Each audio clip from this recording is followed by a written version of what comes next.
A paz do Senhor, estamos aqui novamente com a nossa lição bíblica dominical, dando prosseguimento à nossa lição bíblica de número 4, que fala como se conduzir na caminhada.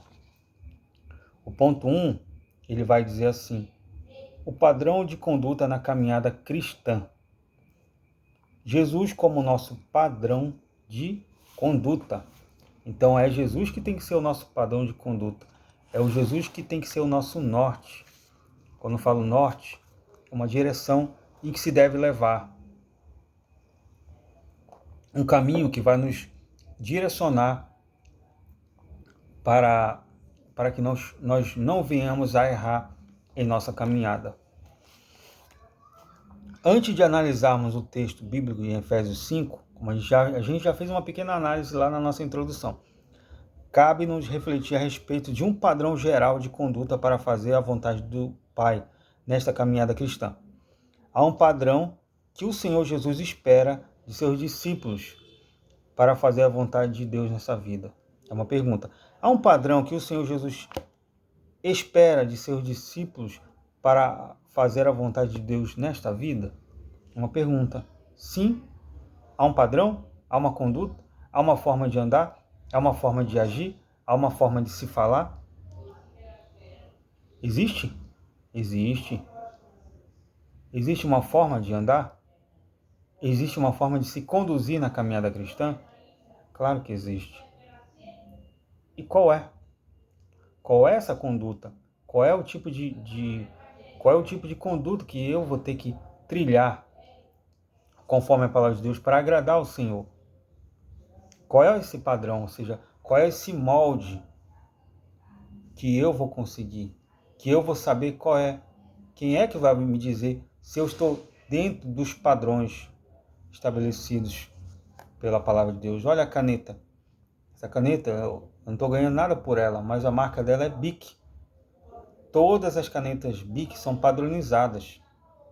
Tamanho de tinta tem que estar perfeitamente, claro que nem todos vêm, mas tamanho, padrão, centímetros, largura, enfim, espessura, elas são padrão, tem que ser um só padrão para se ter uma perfeição na qualidade. E a antiga Bic, ela sempre foi boa e sempre será, nunca perdeu a sua qualidade.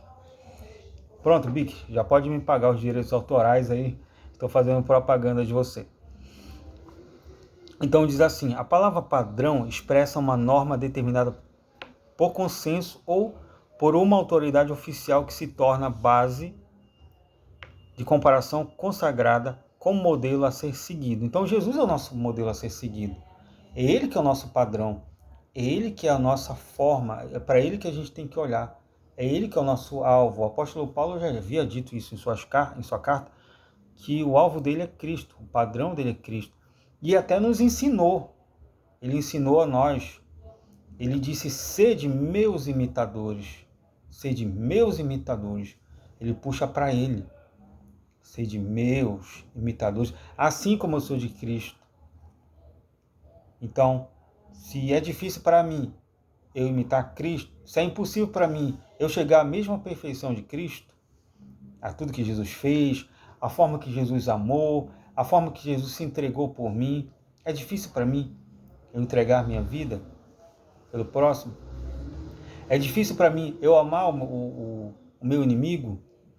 É difícil para mim ele pedir para andar 1 milha, eu andar com ele mais 2? Ou andar mais 1 milha?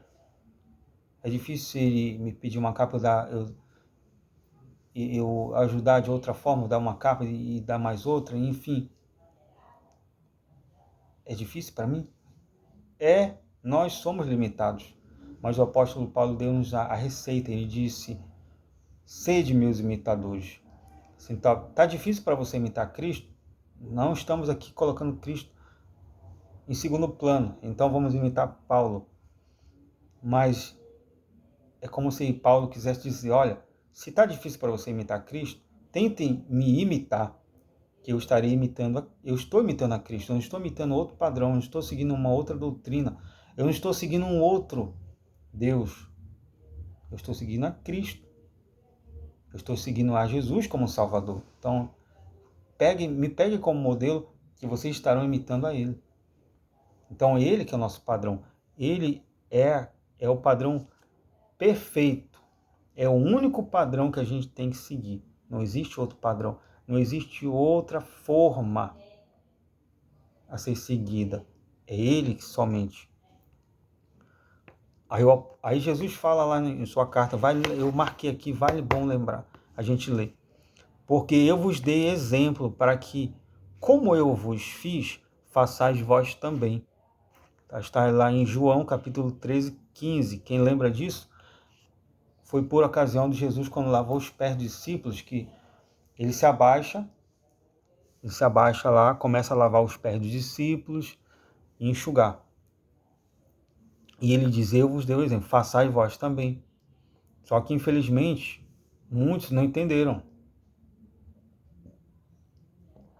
Muitos entenderam de outra forma. Muitos entenderam que era somente Jesus estava somente lavando os pés. E Jesus fala, olha, se eu sendo Senhor e Mestre vou lavar os pés, façais vós também. Está lá em capítulo 13, versículo 15 de João, olha só. Porque eu vos dei o exemplo, para que, como eu vos fiz, façais vós também.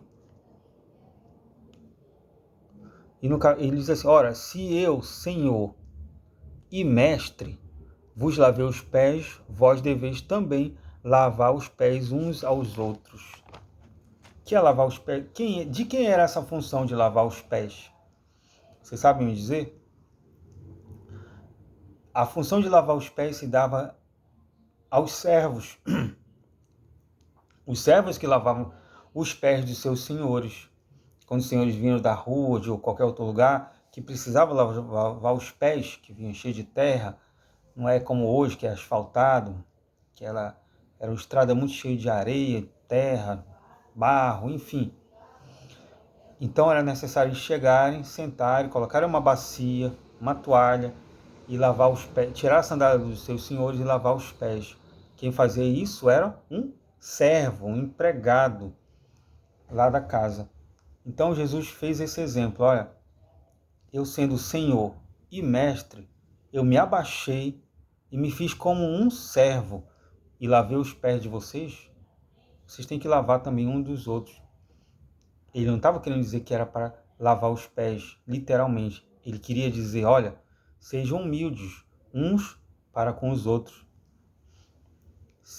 Pastor, seja humilde com a tua ovelha.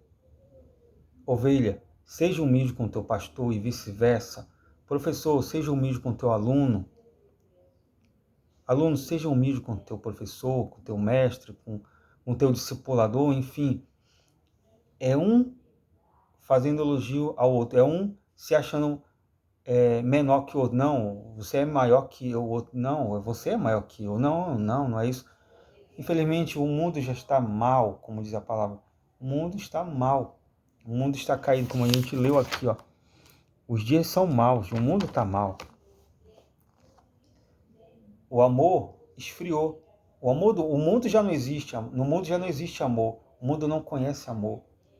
O mundo só quer saber de farra. O mundo só quer saber de prazeres. Mas nós, da igreja, nós temos que ter amor. Ele diz, por se multiplicar a iniquidade, o amor de muitos esfriará. Então, os cristãos têm o amor de Cristo. E se a multiplicar a iniquidade, pode acontecer que esse amor esfrie até se acabe. E é isso que não pode chegar. E é isso que não deve acontecer.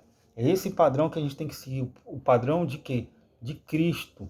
Na questão da humildade. Na questão de querer ajudar o próximo. Estar sempre disposto a ajudar o próximo. A se conduzir de maneira perfeitamente para estar nesse padrão de conduta para com o próximo. Tá bom? Nós vamos parar um pouquinho aqui e vamos daqui a pouco para o ponto 2.